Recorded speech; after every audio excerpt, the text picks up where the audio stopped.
Hello, I'm Rod Westmass, and I would first of all like to thank the GIHR for allowing me to present at this conference. I'm a Guyanese living in England who, with my family, moved to the UK on December the 23rd, 1958. It was just a few weeks short of my third birthday. There are snapshots on this very first slide. The one at the top is that of the ship that we sailed in on. It's called the Oranjestad, a Dutch ship. And below is me as a toddler. And I'm led to understand that I'm on the Stelling in the Pomeroon, where my father had worked at a sawmill called Pickersgill. But there I was, probably unaware of the long voyage that lay ahead. In the center, there is a photograph of us as a family with a little baby in the arms of my mother, Zena. The baby is named Hugh, who was born in 1962. And on the far left of your screen would be just a family gathering of my father.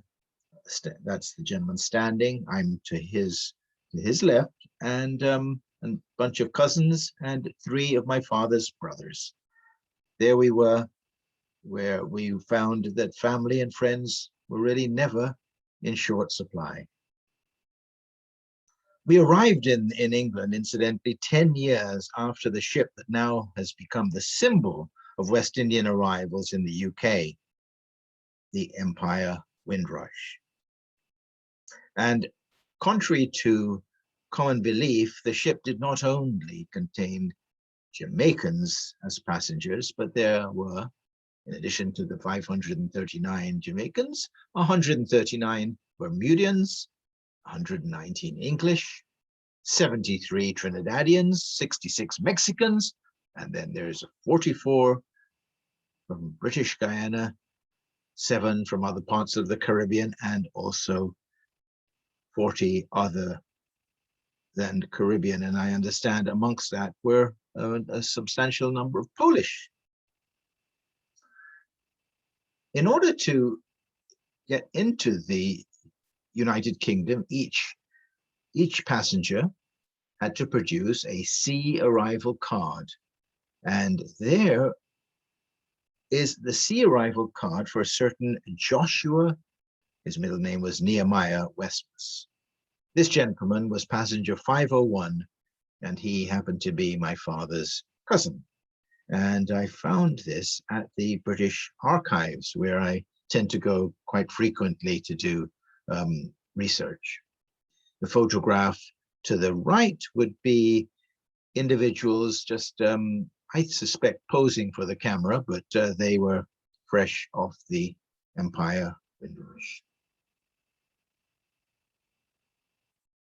Well, the London that greeted these individuals was that of a destructive London. This was the aftermath of the Second World War. Remember, the war ended in 1945. 3 years later, the recovery was still ongoing, and Britain really did need the extra workforce to help rebuild London.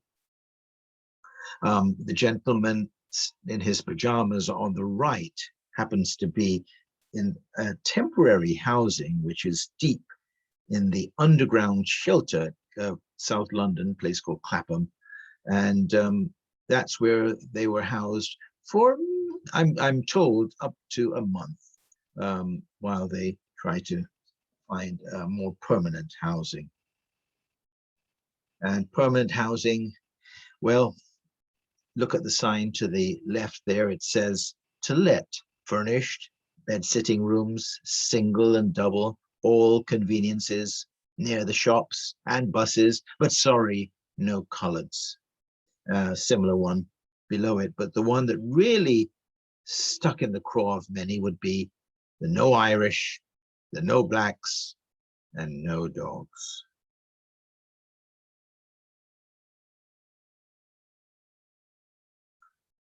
But gradually, in their own way, the members of the Windrush generation assimilated into this new environment. Many who arrived in the UK believed that one day they would return home. But as their new life became more tolerant, the thought of returning became a distant memory.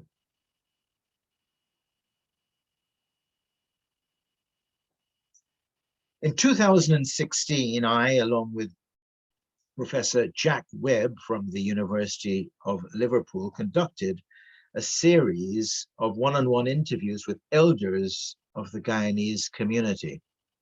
It culminated in this publication that you see on the screen right now. So I will end my presentation by reading the prologue which I wrote for the book. I start with the saying by Stuart Hall, the late historian, "We are here because you were there."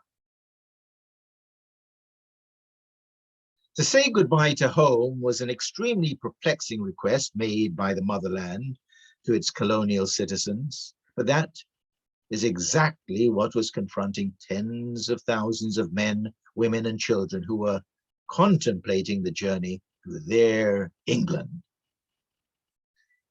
With grip in hand and wearing their Sunday best, fedora donned at a slight angle, a gleaming smile with an ample supply of smokes for the long voyage, kisses were blown and hankies waved. It was goodbye, land of my birth, and hello, England.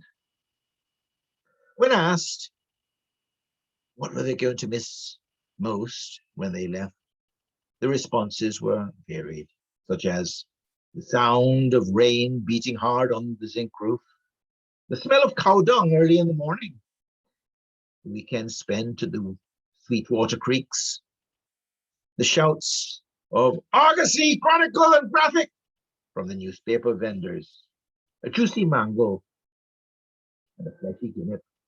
But most of all, it was the people being left behind. The uncles, the aunts, the mothers, the fathers, the sons, and the daughters. Distance would be hard to bridge, yet each knew this fresh opportunity was theirs for the taking. Getting a job was not the problem. The employment exchanges were advertising factory workers and dishwashers and welders, stockroom attendants, street sweepers and nurses were just a few of the positions being advertised. My father, Patrick, was a manager at one of the many sawmills in Guyana's interior. And he was one of the individuals thumbing through those job cards. At 37, Patrick's managerial options here in London were few to non-existent. No sawmills in Georgetown, no sawmills in London. His reflection to me many years later on his decision to apply for a job as a stockroom attendant at the John Lewis department store on London's Oxford Street was that it had not been an easy one for him. What would my father think? He was a prominent civil servant all of his life. He was even awarded the ISO, the Imperial Service Order. But status back home, my father, was no longer a consideration. Making a living, finding a home, and sending money back for the family to join him when the time was right became his priority. Yes, John Lewis gave him the start that he needed. His job description was simple: sweep the floors, take out the rubbish, pack the shelves.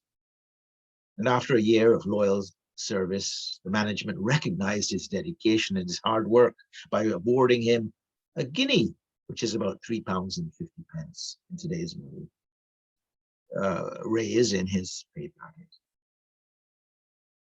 Unlike many in the Windrush generation, Patrick was willing to accept whatever viable option came his way. Black and brown faces rapidly becoming commonplace on the streets of London. The bus drivers, the conductors, the train ticket collectors, and the porters, nurses, the orderlies, these were all positions proudly filled by the newly arrived citizens of the empire. As a young family from British Guyana, each day something new was being discovered. The ugly side of the English was gradually emerging. The next door neighbors were not convincing, often describing us as the coloureds upstairs cooking all that smelly food. The odd names we were given, Wog, Chalky, Nignog, or simply the Black Bastards, became commonplace. The voices from back home had become a faded memory for many. The phone calls were expensive and they were a rarity, mainly Christmas or the occasional family announcement. When they did happen, it was a major production. A phone call to the overseas operator to book the call back home was the necessary first step. Then the crackly reception, a couple of hours later, would often consist of just small talk. How's Granny? The government did what? We missed the Wirri Peppers and some cats. She married who? No, I haven't seen the Queen yet.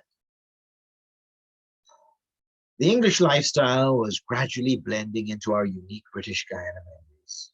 In fact, the new life, in spite of the many challenges, had its positive side: television, seaside trips, grapes and apples, double-decker buses, ice cream, sitting on a cold winter windowsill. And the friendships of Guyanese and other West Indians, that for better or worse, made the motherland more tolerable. So maybe one day I will go home, or maybe not. So there ends my presentation, but finally, many may have noticed behind me a statue of a woman holding up a baby. Well, that is the Bronze Woman, and it was the inspiration of a certain Cecile Nobrega. It is London's first statue of an African Caribbean woman, which has since been recognized as an ode to motherhood and the prominence of this ethnic minority. And the statue sits 10 feet high and was installed in the Stockwell Memorial Gardens in South London. So all thanks to Guyanese, the late Cecile Nobrega. Thank you for paying attention to my little presentation, and I hope you have a wonderful, super fantastic conference.